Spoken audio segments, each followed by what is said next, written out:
नमस्कार, मैं हूं आपके साथ आभा और एसबीटी न्यूज पर आप देख रहे हैं राजस्थान की ताजा खबरें फटाफट अंदाज में। कोरोना संक्रमण के खतरे को देखते हुए सरकार ने 31 दिसंबर की रात होने वाले जश्न के सारे कार्यक्रमों पर पाबंदी लगा दी है। गृह विभाग ने इस संबंध में आदेश जारी कर दिए। सरकार ने 31 दिसंबर की रात 8 से 1 जनवरी सुबह 6 बजे तक नाइट कर्फ्यू का ऐलान किया है। ये कर्फ्यू सभी नगर निगम, नगर परिषद और 1 लाख से अधिक आबादी के शहरों में लगेगा। गृह विभाग के मुताबिक नए साल की पूर्व संध्या पर आयोजित किए जाने वाले समस्त कार्यक्रम समारोह पर भी पाबंदी रहेगी। ऐसे में अब किसी भी hotel, restaurant, resort, farm house पर किसी भी तरह के कार्यक्रम आयोजित नहीं किए जा सकेंगे। इसके अलावा दीपावली की तरह आतिशबाजी करने और पटाखे बेचने पर भी रोक रहेगी। राज्य सरकार ने बढ़ते कोरोना केसों को देखते हुए प्रदेश के 12 जिलों में 31 दिसंबर तक नाइट कर्फ्यू लगाया है। इसमें कोटा, जयपुर, जोधपुर, बीकानेर, उदयपुर, अजमेर, भीलवाड़ा, नागौर, पाली, टोंक, सीकर और श्रीगंगानगर है। भ्रष्टाचार निरोधक ब्यूरो ने बुधवार को बारां जिले के पूर्व कलेक्टर इंद्र सिंह राव को गिरफ्तार कर लिया। रिश्वतखोरी के मामले में एसीबी ने पूछताछ के लिए इंद्र सिंह राव को जयपुर बुलाया था। पूछताछ के बाद शाम 5 बजे गिरफ्तार कर लिया गया। 9 दिसंबर को बारां में एसीबी कोटा की टीम ने इंद्र सिंह राव के पीए महावीर प्रसाद नागर को 1,40,000 रुपए की रिश्वत लेते हुए रंगे हाथों गिरफ्तार किया था। इसके बाद राज्य सरकार ने इंद्र सिंह राव को एपीओ कर दिया था। इस मामले में एसीबी ने इंद्र सिंह राव के खिलाफ भी रिश्वत लेने का केस दर्ज किया था। एसीबी के एडीजी दिनेश एमन ने बताया कि इंद्र सिंह राव को आज यानी कि गुरुवार को कोटा में एसीबी कोर्ट में पेश किया जाएगा। 28 दिनों से दिल्ली बॉर्डर पर आंदोलन कर रहे किसान संगठन आज किसान दिवस पर भी खाली हाथ रहे। दिन में सरकार की तरफ से सुलह की उम्मीदें तब जागी जब कृषि मंत्री नरेंद्र सिंह तोमर ने कहा, किसान हमारे प्रस्ताव में जो भी बदलाव चाहते हैं वो बता दें, हम उनकी सुविधा और समय के मुताबिक बातचीत के लिए तैयार हैं। सरकार ने ये पेशकश दोपहर 3:50 पर रखी। हालांकि इसमें कोई मांग मंजूर करने का जिक्र नहीं किया। 2 घंटे बाद यानी कि शाम 5:50 पर किसानों ने कह दिया कि सरकार का मजबूत प्रपोजल क्या है ये हम कैसे बताएंगे। अगर वे पुरानी बातों को ही बार बार दोहराएं तो बात नहीं बनेगी। उपनेता प्रतिपक्ष राजेंद्र राठौड़ ने प्रदेश की कांग्रेस सरकार को फिर किसान विरोधी बताते हुए बिजली बिलों में मिल रहे 833 रुपए प्रति माह की सब्सिडी को बंद करने पर जुबानी हमला बोला है।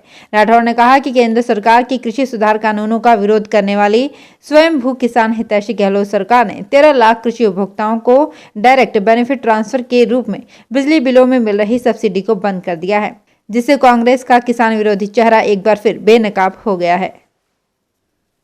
भारतीय ट्राइबल पार्टी यानी कि बीटीपी ने राजस्थान की अशोक गहलोत सरकार से समर्थन वापस ले लिया है। पार्टी के प्रदेश अध्यक्ष डॉक्टर वेलाराम घोगरा ने कांग्रेस पर वादा खिलाफी का आरोप लगाते हुए बुधवार को समर्थन वापसी की घोषणा की। पार्टी की ओर से राज्यपाल और विधानसभा अध्यक्ष तक लिखित में समर्थन वापसी का पत्र भेजा जाएगा। हालांकि बीटीपी की समर्थन वापसी का सरकार पर कोई असर नहीं पड़ने वाला है, लेकिन बीटीपी के अचानक सरकार का साथ छोड़ने से राजनीतिक हलकों में चर्चा का दौर तेज हो गया है। श्री राम मंदिर निर्माण के लिए श्री राम जन्मभूमि तीर्थ क्षेत्र न्यास निधि समर्पण जन अभियान चलाएगा। इसके जरिए देश भर के हर गांव में रहने वाले व्यक्तियों से संपर्क कर मंदिर निर्माण के लिए आर्थिक सहयोग लिया जाएगा। न्यास के कोषाध्यक्ष गोविंद देव गिरी जी महाराज ने मंगलवार को जयपुर प्रवास पर इस अभियान की जानकारी दी। उन्होंने बताया कि पूरे देश में ये अभियान 15 जनवरी से 27 फरवरी तक और राजस्थान में ये अभियान 16 दिन यानी कि 31 जनवरी से 15 फरवरी तक चलेगा। राजस्थान में कोरोना के नए मरीजों की संख्या में लगातार कमी आ रही है। हालांकि कोरोना का नया स्ट्रेन आने को लेकर एक बार फिर महामारी को लेकर डर का माहौल है। हालांकि सख्ती से कई जगहों पर कोरोना संक्रमण की चेन अब टूटी है, लेकिन फिर भी नए साल में सरकार और भी कड़े कदम उठा सकती है।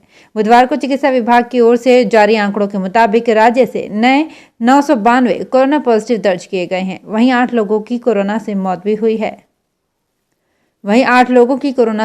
हुई है। राजस्थान के चिकित्सा एवं स्वास्थ्य मंत्री डॉक्टर रघु शर्मा ने कहा कि प्रदेश में बालिका लिंग अनुपात को बढ़ाने के लिए व्यापक स्तर पर अभियान चलाया जाएगा और इसके लिए राज्य भर के सोनोग्राफी सेंटर की जांच की जाएगी। शर्मा ने कहा कि राज्य में डिकॉय ऑपरेशन में गति लाई जाएगी ताकि जन्म से पहले लिंग की अवैध जांच पर रोक लगाई जा सके। शर्मा बुधवार को पूर्व गर्भाधान और प्रसव पूर्व निदान तकनीक की राज्य पर्यवेक्षण बोर्ड की बैठक को संबोधित कर रहे थे। भारत बायोटेक ने स्वदेशी वैक्सीन कोवैक्सीन के फेज 2 क्लिनिकल ट्रायल के नतीजे घोषित किए हैं। इसके अनुसार ये वैक्सीन कम से कम 12 महीने तक कोरोना से सुरक्षित रखने में सक्षम है। सबसे खास बात यह है कि ये वैक्सीन सभी आयु वर्गों और महिला पुरुषों पर बराबरी से इफेक्टिव साबित हुई है। इस समय वैक्सीन के फेज 3 ट्रायल्स चल रहे हैं। कंपनी ने अपनी वैक्सीन के लिए ड्रग रेगुलेटर से इमरजेंसी अप्रूवल भी मांगा है। और अब खबरें श्रीगंगानगर हनुमानगढ़ जिले की। श्रीगंगानगर जिला मुख्यालय से रवाना होने वाली श्रीगंगानगर नांदेड़ श्रीगंगानगर रेल सेवा के 3 फेरों को रद्द कर दिया गया है।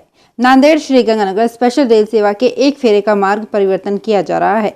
कौशिकला स्टेशन पर यार्ड रीमॉडलिंग कार्य के कारण रेलवे ने ये निर्णय लिया है। उत्तर पश्चिम रेलवे के मुख्य जनसंपर्क अधिकारी ने बताया कि ये रेल सेवा 31 दिसंबर तक रद्द रहेगी। श्रीगंगानगर नांदेड़ श्रीगंगानगर साप्ताहिक स्पेशल रेल सेवा श्रीगंगानगर से 25 दिसंबर को एवं नांदेड़ से 27 दिसंबर 2020 को रद्द रहेगी। नांदेड़ श्रीगंगानगर स्पेशल रेल सेवा जो 24 दिसंबर 2020 को नांदेड़ रवाना होगी, वो परिवर्तित मार्ग वाया मथुरा, अलवर, रेवाड़ी, अस्तलपोहर, रोहतक होकर संचालित होगी।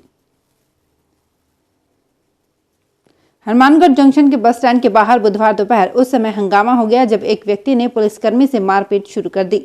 मौके पर काफी भीड़ इकट्ठी हो गई। लोगों को पहले तो समझ ही नहीं आया कि माजरा क्या है और उन्होंने पुलिस वाले को छुड़वाने का प्रयास किया, लेकिन पीटने वाले युवक ने बताया कि पुलिस वाले ने उसकी पत्नी को अपना फोन नंबर लिखी एक पर्ची देकर फोन करने को कहा था। उसकी पत्नी भी वहीं मौजूद थी जिसने इस बात को सही बताया।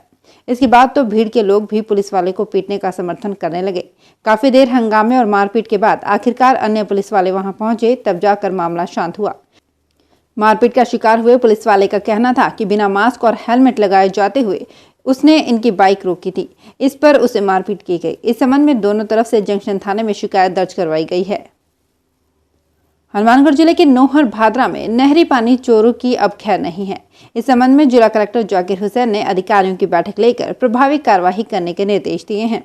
जानकारी के अनुसार सिद्धमुख और रासलाना वित्रिका में करीब 80 किलोमीटर तक पुलिस प्रशासन और सिंचाई विभाग की 30 टीमें पानी चोरों पर 24 घंटे निगरानी रखने के साथ साथ प्रभावी कार्रवाई भी करेगी।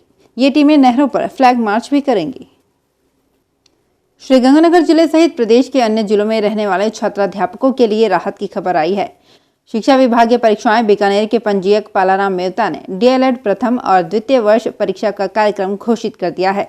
आदेश के तहत प्रथम वर्ष की परीक्षा 7 जनवरी 2021 से 28 जनवरी तक और द्वितीय वर्ष की परीक्षा 8 जनवरी से सुबह 11 बजे प्रारंभ होकर 29 जनवरी तक होगी। इस परीक्षा में दोनों वर्षों के 46,000 परीक्षार्थी भाग लेंगे। परीक्षा के लिए प्रदेश में 130 परीक्षा केंद्र बनाए गए हैं। दोनों वर्षों की परीक्षाएं सुबह 11 बजे से दोपहर 2 बजे तक आयोजित होंगी। इस बार विभाग ने नवाचार करते हुए प्रथम बार छात्र लॉगिन आईडी से ही ऑनलाइन आवेदन पत्र भरने की प्रक्रिया पूर्ण की है। श्रीगंगानगर जिले सहित बीकानेर रेल मंडल में सर्दियों के मौसम में कोहरे के कारण रेल सेवाएं अधिक प्रभावित होती हैं। ऐसे में रेलवे ने रेलगाड़ियों के सुरक्षित संचालन के लिए विशेष अतिरिक्त प्रबंध किए हैं। उत्तर पश्चिम रेलवे के मुख्य जनसंपर्क अधिकारी ने बताया कि समस्त रेल सेवाओं के लोको पायलट दल को फोक सेफ्टी डिवाइस उपलब्ध करवाए जा रहे हैं। ये डिवाइस ऑन होने के बाद जीपीएस प्रणाली द्वारा उस खंड में स्थित सभी सिग्नलों की स्थिति के बारे में लोको पायलट को पहले से ही अवगत कराता रहता है, जिससे लोको पायलट अपनी गाड़ी की स्पीड को नियंत्रित कर सकता है। हनुमानगढ़ जिले के पीलीबंगा में पीएससी जाखड़ावाली, बड़ोपल और दौलतावाली में सेक्टर बैठकों का आयोजन किया गया। पीएससी जाखड़ावाली में अतिरिक्त मुख्य चिकित्सा एवं स्वास्थ्य अधिकारी परिवार कल्याण doctor Pawan Chhimpa, BCMO doctor Manoj Arora, NHM DPM Jitendra Singh Rathore आदि ने आरसीएच इंडिकेटर की गिरती हुई प्रगति पर चिंता व्यक्त करते हुए कार्मिकों को नोटिस देने के निर्देश दिए। चिकित्सा अधिकारियों ने उपकेंद्रों पर समस्त संसाधनों के बावजूद संस्थागत प्रसव नहीं करवाने पर महिला स्वास्थ्य कार्यकर्ताओं को चेतावनी देते हुए कहा कि आगामी माह तक प्रगति नहीं आने पर उनके खिलाफ कार्रवाई की जाएगी। कृषि कानूनों का विरोध बुधवार को भी जारी रहा। किसान आंदोलन के तहत इलाके में कृषि कानूनों का विरोध बुधवार को भी जारी रहा। हनुमानगढ़ जिला मुख्यालय पर बने रिलायंस मॉल के बाहर किसानों और मजदूरों ने धरना चौथे दिन भी जारी रखा। वहीं रिलायंस ट्रेंड्स के बाहर भी विरोध प्रदर्शन किया। इसके अलावा रिलायंस जियो कंपनी के सिम कार्ड जलाकर भी विरोध जताया गया। हनुमानगढ़ संगरिया रोड के नगराना टोल नाके पर किसानों ने चौथे दिन भी धरना प्रदर्शन जारी रखा और वाहनों से टोल वसूली नहीं होने दी। राजस्थान शिक्षक संघ शेखावत ने भी धरने पर आकर समर्थन दिया। हनुमानगढ़ जिले में संगरिया के वेस्ट सिविल न्यायालय ने कस्बे की शिवबाड़ी में पार्क की जगह अवैध कब्जे के मामले में हनुमानगढ़ कलेक्टर, संगरिया के एसडीएम और नगर पालिका के ईओ प्रशासक, शिवबाड़ी सेवा समिति के सचिव को नोटिस जारी किया है।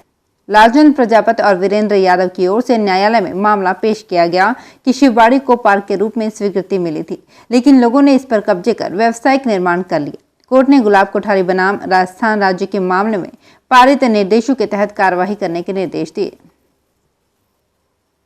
हनुमानगढ़ के एसबीआई बैंक द्वारा बुधवार को किसान दिवस के उपलक्ष्य में एडीबी शाखा हनुमानगढ़ टाउन में किसान सम्मेलन का आयोजन किया गया। कार्यक्रम में विशेष रूप से बैंक के AGM Amul Chand Meena, chief manager RS Bairwa ने भाग लिया। हनुमानगढ़ में किसान विरोधी कृषि काले कानूनों के खिलाफ बुधवार को कोहला में किसानों ने टोल फ्री करवाया। इस मौके पर जिला परिषद डायरेक्टर मनीष मक्कासर, किसान नेता कुलविंदर ढिल्लो, निर्मल सिंह सिद्धू लुधियाना, राम प्रताप भांबू, प्रगट खालसा, हैप्पी बुटर, लखबीर सिद्धू, सीपी ढिल्लो, सुखमंदर सिंह, लखविंदर सिंह ढिल्लो, लवदीप बराड़, लीलाधर गोदारा, लवी, बलविंदर मान, बबलू, राजू, सुखमंदर सिंह ढिल्लो सहित सैकड़ों किसान उपस्थित थे। तो अपने आसपास की और भी नई ताजा खबरों से अपडेट रहने के लिए सब्सक्राइब कीजिए एसबीटी न्यूज और बने रहिए हमारे साथ। धन्यवाद।